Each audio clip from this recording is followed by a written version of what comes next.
Welcome back again, Master. This is OX. So for today's video, pag-usapan natin yung negosyo pa ba or bisyo, yung natawag natin na lights and sounds business. So kasi nanggaling rin ako niyan or business ko rin yan yung lights and sounds, and then at the same time is a hobby na rin. So in the coming years, pag-usapan natin kung sustainable pa ba or reliable pa ba as business yung tinatawag natin na lights and sounds, or ano yung future projection natin sa ganitong negosyo. Kung may income pa ba tayo or talagang lulugi na lang ito. So first of all, pag-usapan natin yung isang hindrance or sabihin natin yung dapat kailangan na na masolusyonan sa negosyong ganito. Yung tinatawag natin na standard rate ng lights and sounds. Kasi pagkakaalam ko, walang standard rate yung lights and sound eh.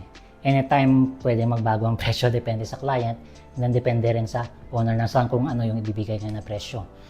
So, especially sa mga wala kang business permit, and then pwede silang magbigay ng kahit yung 1.5, 2.5, pwede silang magbagsak ng presyo kasi wala silang ang proof, parang parang tawagin natin is anytime pwede silang magbagsak presyo ng Kumpara natin sa mga legitimate na business owner ng lights and sounds is may talagang may permit, and then may mga tawag sa may binabayaran silang tax sa kanilang business.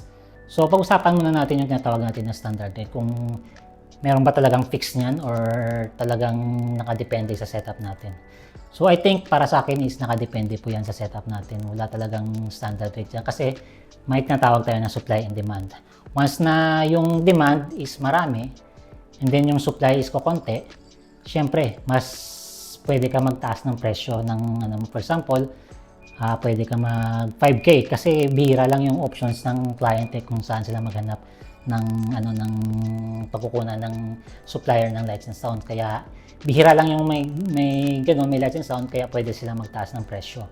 Kumpara natin kung mataas ang supply and then yung demand is konti, siyempre pwede silang magbagsak yung presyo yung mga lights and sound owner kasi yung client is maraming options o marami silang sources na pagkukunan ng lights and sound, kaya bumabagsak ang presyo. Yan yung karamihan na nangyari kung bakit walang standard rate sa lights and sounds na tinatawag.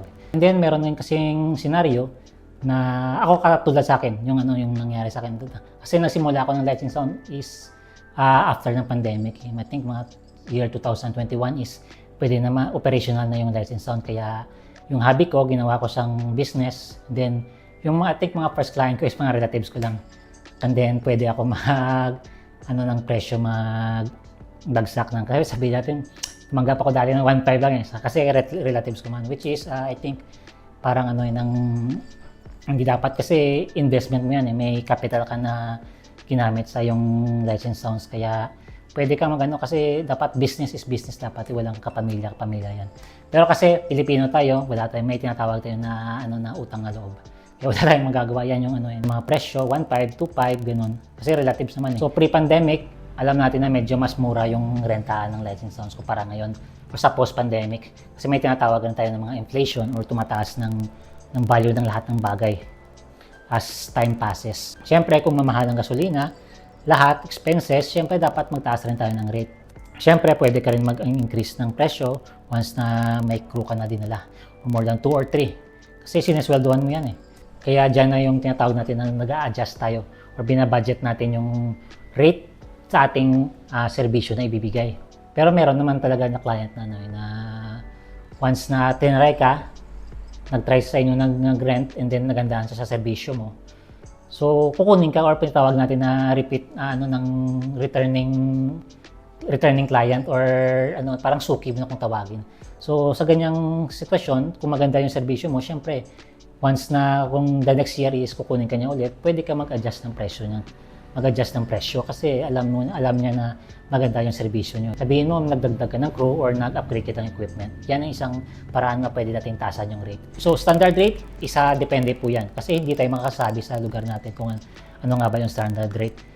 Yung yung masasabi ko lang is calculate mo lang yung yung crew mo, expenses, yung gasolina, o lahat, yung value ng equipments mo. Kung mamahalin, syempre, mas medyo increase ka or price increase ka sa rentals mo. And then, syempre, yung pinaka-importante is yung serbisyo mo. Kung alam nila na maganda yung serbisyo mo, syempre, tataas rin yung value ng business mo. So, syempre, sa lahat ng business, meron tayong tinatawag na risk. or yung hindi natin inaasahan na mangyayari. For example, damage of equipment, or may na-aksidente na crew, or may na-aksidente sa event ng dahil sa ating mishandled equipment, or may nasirang speakers, nasunog na tweeter. Yan, ano po yan, may mga risk po yan once na pinapanayt natin yung gamit natin. Kaya yan rin yung isang ng hindrance sa ng business natin. Kasi gastos rin yan once na marami na kasi nangyayari na aksidente, na kuryente, na sira yung trusses, kagaya nung sa kay Queen J, na I think hindi ko alam kung yung malakas na hangin na bumagsak yung trusses ng lights. So maraming nasirang mga lights and moving heads. Siyempre hindi ko lang alam kung may natamaan na mga bystanders or sa diskuan nangyari. Hindi natin sure kung isisi natin yung mga tao na nadisgrasya or yung lights and sound mismo kasi, or sa pag-mishandle ng gamit nila, or talagang hindi safety yung pagka setup ng gamit nila.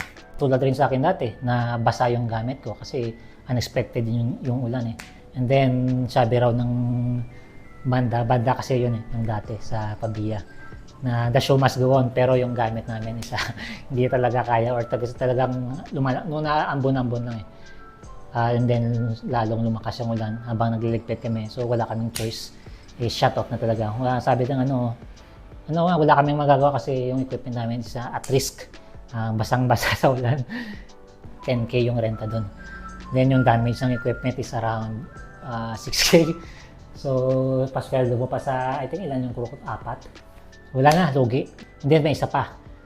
Most of the venue kasi meron ng in-house na lights and sound na gaya ng mga hotel, mga convention center. Siyempre may mga in-house na po yan ng mga na lights and sounds. Minsan lights lang yung required nila, or minsan is ang sounds lang or LED wall lang yung kailangan nila. So siyempre hindi na sila magdidemand ng lights and napupunta na yung revenue mismo sa venue.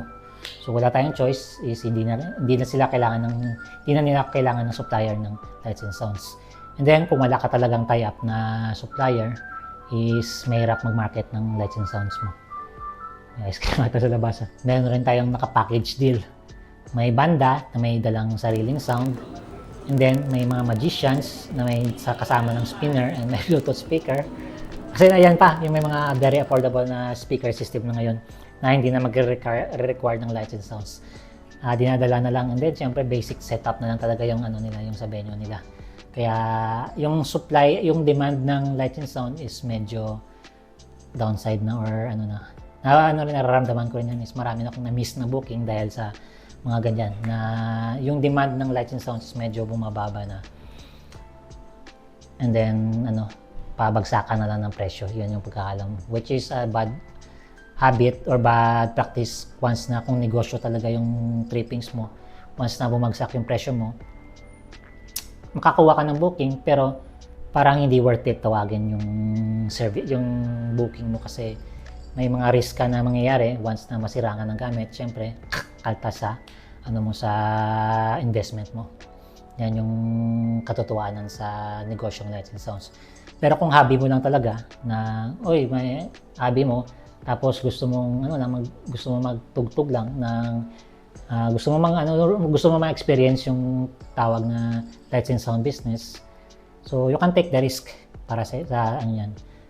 I think pwede naman yan ng once na naka-establish mo na yung lights and sound business mo, na nagkapangalan ka is I think worth it naman talaga yung kanyang klaseng business Kasi may example, kung maganda talaga yung serbisyo mo or maganda yung quality ng lights and sounds mo, kukunin ka talaga dyan, and then magtataas yung value ng iyong business. So ayan lang yung masasabi ko sa kung worth it. But worth it po yan once na alam mo yung ginagawa, or alam mo yung business, o may plano ka talaga na palaguin yung business mo. Na hindi puro hobby lang. Kung hobby lang kasi walang income sa hobby lang. Gastos lang.